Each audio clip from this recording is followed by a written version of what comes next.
Kumusta mga kasaliksik? Matapos ang mahigit 3 dekada ng kawalan ng presensyang militar ng Estados Unidos sa Subic Bay, muling nagbalik ang mga puwersa nito sa isang hakbang na itinuturing na makasaysayan at puno ng kontrobersya. Ang dating base militar na naging mahalagang bahagi ng kasaysayan ng Cold War ay muling nabuhay. Ngunit sa pagkakataong ito, may bagong layunin: ang kontrolin ng lumalakas na impluwensya ng China sa rehiyon ng Indo-Pacific. Ang Subic Bay na matatagpuan sa lalawigan ng Zambales ay isa sa pinakamalaking natural deep water harbor sa buong mundo. Sa panahon ng Cold War, nagsilbi itong pangunahing base militar ng Amerika sa Asia-Pacific region. Gayunpaman, noong 1991, matapos ang pag-alis ng mga base militar ng Amerika dahil sa botong pagtanggi ng Senado sa pagbibigay ng panibagong lease, ang Subic Bay ay naibalik sa kontrol ng Pilipinas. Sa kabila ng kahalagahan nito sa depensang panrehiyon, ginamit ang pasilidad bilang isang free port zone na nagsilbing hub para sa komersyo at industriya. Noong 2024, muling nagkaroon ng kasunduan ng gobyerno ng Pilipinas at Estados Unidos upang pahintulutan ng muling pagbalik ng presensyang militar ng Amerika sa Subic Bay. Ang hakbang na ito ay bahagi ng Enhanced Defense Cooperation Agreement o EDCA na nagbibigay ng karapatan sa Amerika na magtayo ng pasilidad at mag-imbak ng kagamitang militar sa piling mga base sa Pilipinas. Ang Subic Bay, na may estratehikong lokasyon malapit sa West Philippine Sea, ay isa sa mga lugar na napiling gawing operational hub. Ang pagbabalik ng presensyang militar ng Estados Unidos ay itinuturing na tugon sa tumitinding tensyon sa South China Sea. Sa mga nagdaang taon, agresibong pinalawak ng China ang kanilang kontrol sa rehiyon sa pamamagitan ng pagtatayo ng mga artificial island at military installations. Ang Subic Bay ay isang mahalagang estratehikong lugar upang masiguro ang freedom of navigation sa rehiyong ito at ipakita ang kahandaan ng Pilipinas at ng Estados Unidos na magtulungan para sa kapayapaan at seguridad. Bukod sa seguridad, ipinunto ng mga opisyal na ang muling pagbubukas ng Subic Bay bilang base militar ay magdadala rin ng pang-ekonomiyang benepisyo. Sa pagbabalik ng mga puwersang Amerikano, inaasahang madaragdagan ng mga oportunidad sa trabaho para sa mga lokal na residente. Bukod dito, muling magtatayo ng mga pasilidad tulad ng mga supply depot, airstrip at repair facilities na magpapalakas ng kapasidad ng lugar bilang isang pangunahing logistic hub. Gayunpaman, hindi lahat ay sumusuporta sa pagbabalik ng presensyang militar sa Subic. May mga sektor sa lipunan kabilang na ang mga environmental groups at mga makaliwang organisasyon na maaaring tumutol dito. Kanilang inaalala ang potensyal na epekto nito sa kalikasan, gayon din ang posibilidad ng muling pagkakaroon ng tensyon sa pagitan ng mga lokal na residente at ng mga tropang Amerikano. Meron ding takot na ang presensyang militar ng Amerika ay maaaring magdala ng Pilipinas sa sentro ng mga potensyal na labanan sa rehiyon, lalo na kung magpapalakas pa ang tensyon sa pagitan ng Amerika at China.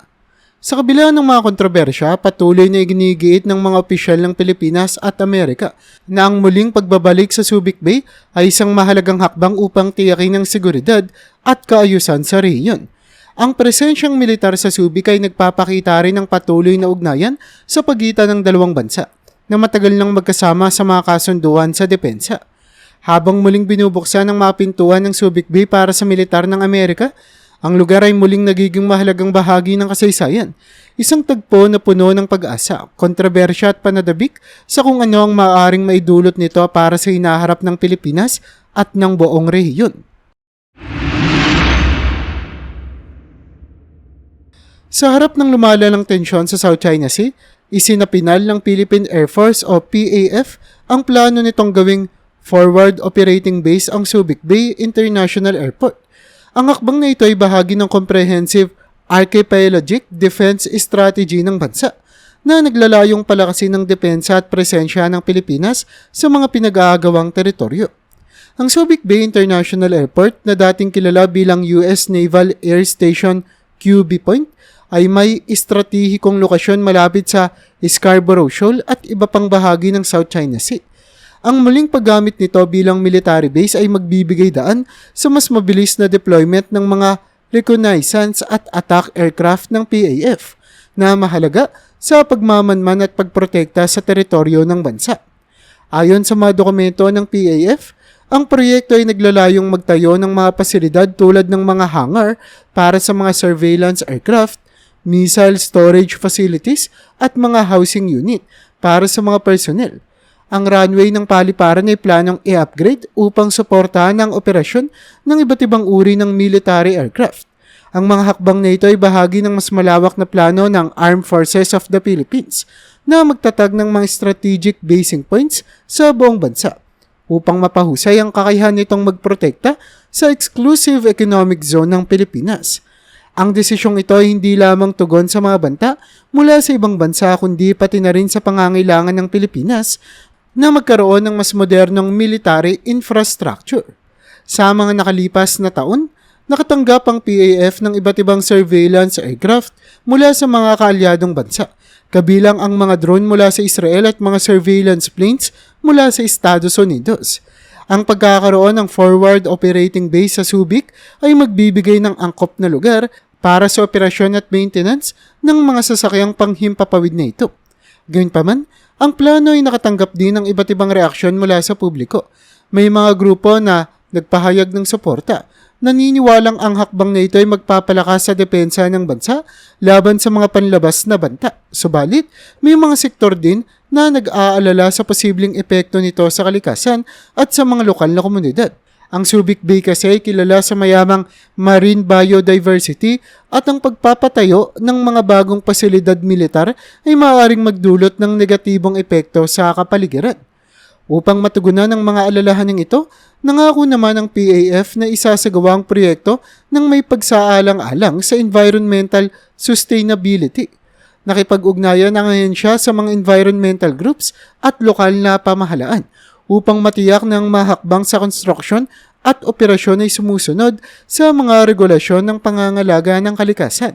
Bukod dito, isinaalang-alang din ang mga programa para sa mga lokal na residente, kabilang ang pagbibigay ng trabaho at pagsasanay sa mga posisyon na kinikailangan sa bagong base.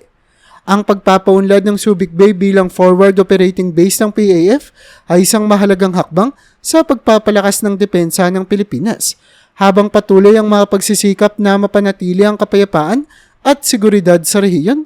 Ang pagkakaroon ng modernong military infrastructure ay magbibigay ng kumpiyansa na ang bansa ay handa sa anumang hamon na maaaring harapin ito sa hinaharap.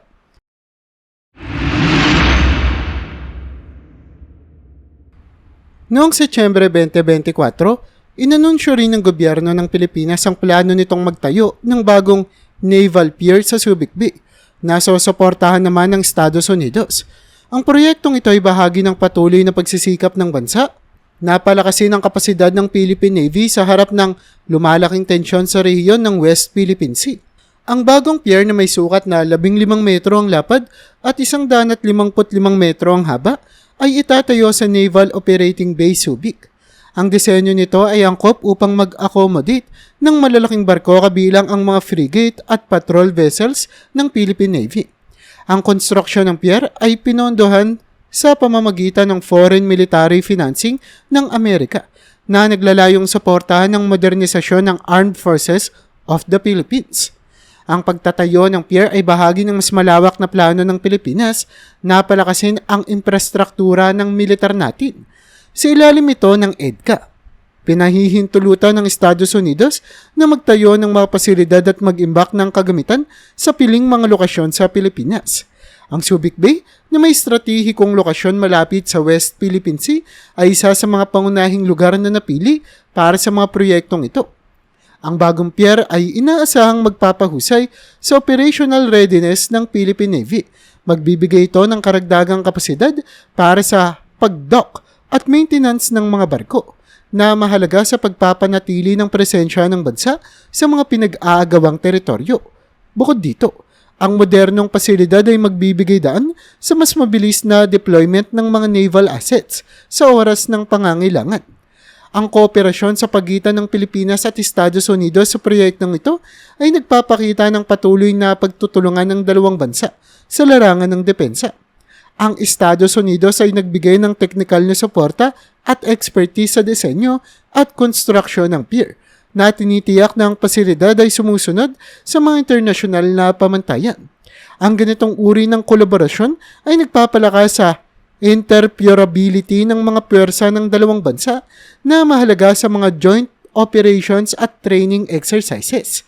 Gayunpaman, may mga sektor na nagpahayag ng pangamba sa posibleng implikasyon ng proyektong ito, na may ilang mga grupo pa ngang nag-aalala na ang pagtaas ng presensya ng militar ng Estados Unidos sa bansa ay maaaring magdulot ng tensyon sa relasyon ng Pilipinas at iba pang mga bansa, partikular na sa China.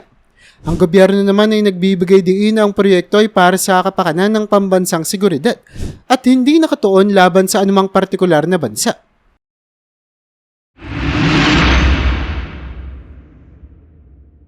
Ang pagbubukas ng bagong pasilidad militar sa Subic Bay ay nagdulot ng matinding reaksyon mula sa China na nagpahayag ng kanilang pagkabahala at pagtutol sa hakbang na ito ng Pilipinas.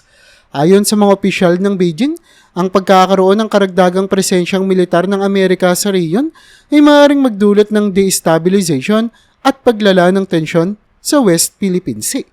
Sa isang pahayag mula sa Chinese Foreign Ministry, binigyang diin nila na ang mga aksyon ng Pilipinas at Amerika ay nagpapakita ng Cold War mentality at hindi nakakatulong sa kapayapaan at katatagan ng rehiyon. Hinimok nila ang mga partido na iwasan ng mga hakbang na maaaring magpalala ng sitwasyon at sa halip ay magtulungan para sa kapayapaan at kaunlaran ng Asia-Pasipiko.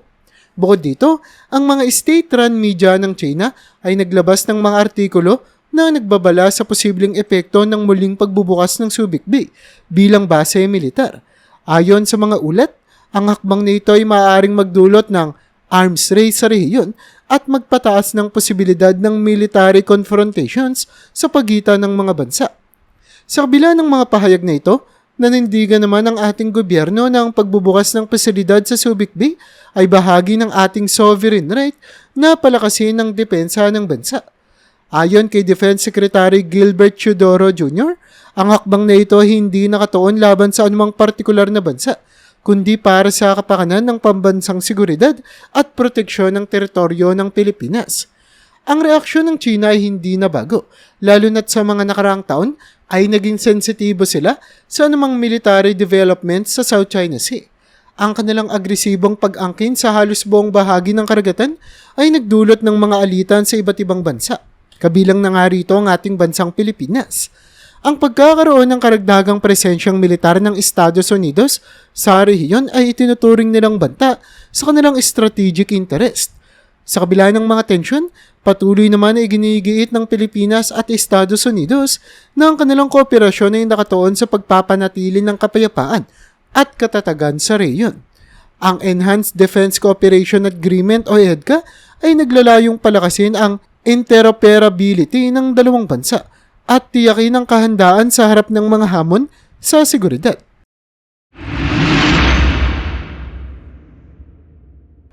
Ang muling pagbubukas ng mga military facility sa Subic Bay na ating pinag-usapan ay nagdulot naman ng iba't ibang reaksyon mula sa mga lokal na residente at mga organisasyon sa ating lugar, habang may mga sumusuporta sa hakbang na ito dahil sa potensyal na benepisyong pang-ekonomiya. Marami rin ang nagpahayag ng kanilang pagtutol at pangamba sa posibleng epekto nito sa komunidad at kalikasan. Noong Hunyo 2024, ilang grupo ng mga residente at environmental advocates ang nagsagawa ng kilos protesta sa harap ng Subic Bay Metropolitan Authority o SBMA upang ipahayag ang kanilang pagtutol sa muling pagbubukas ng base militar. Ayon sa kanila, ang presensya ng mga dayuhang tropa ay maaaring magdulot ng negatibong epekto sa kalikasan, partikular na sa marine biodiversity ng Subic Bay. Binanggit nila na ang mga insidente noong nakaraan kung saan nagkaroon ng polusyon at pagkasira ng coral reefs dahil sa mga aktibidad ng militar. Bukod dito, may mga alalahanin din ng mga lokal na negosyante na ang muling pagbubukas ng base ay maaaring makaapekto sa turismo at mga negosyo sa lugar. Ayon kay Maria Santos, isang may-ari ng resort sa Subic, ito ang kanyang naging pahayag. Quote-unquote, "Ang aming kabuhayan ay nakasalalay sa turismo. Kung magkakaroon ng tensyon o kaguluhan dahil sa presensya ng mga tropa, maaaring mabawasan ng mga turistang pumupunta dito." Anya, Samantala ang mga grupong makakaliwa tulad ng Bagong Alyansang Makabayan ay nagpahayag din ng kanilang pagtutol. Sinasabing ang muling pagbubukas ng base militar ay isang paglabag sa soberanya ng Pilipinas. Ayon kay Renato Reyes, Secretary General ng Bagong Alyansang Makabayan, quote-unquote, ang presensya ng mga tropang Amerikano sa ating bansa ay isang malinaw na indikasyon ng patuloy na pakikialam ng Estados Unidos sa ating mga internal na usapin. Dapat nating ipaglaban ang ating kalayaan at soberanya. Anya. Upang tugunan ng mga alalahaning ito, naglabas na ng pahayag ang SBMA na nagsasabing ang lahat ng aktibidad sa loob ng base ay susunod sa mga regulasyon sa pangangalaga ng kalikasan at seguridad. Ayon kay Roland Paulino, Chairman at Administrator ng SBMA, quote-unquote, titiyakin namin sa publiko na ang lahat ng hakbang ay isasagawa ng may pagsaalang-alang sa kapakanan ng komunidad at kalikasan. Bukas kami sa pakikipag-ugnayan sa mga stakeholder upang matugunan ang kanilang mga alalahanin. Anya. Gayunpaman, patuloy pa rin ang mga indikasyon at debate sa pagitan ng mga sumusuporta at tumututol sa muling pagbubukas ng Subic Facility. Ang masusunod na hakbang ng gobyerno at mga kinauukulan ay magiging mahalaga sa pagtugon sa mga isyong ito at sa pagpapanatili ng balanse sa pagitan ng seguridad, ekonomiya at kapakanan ng komunidad.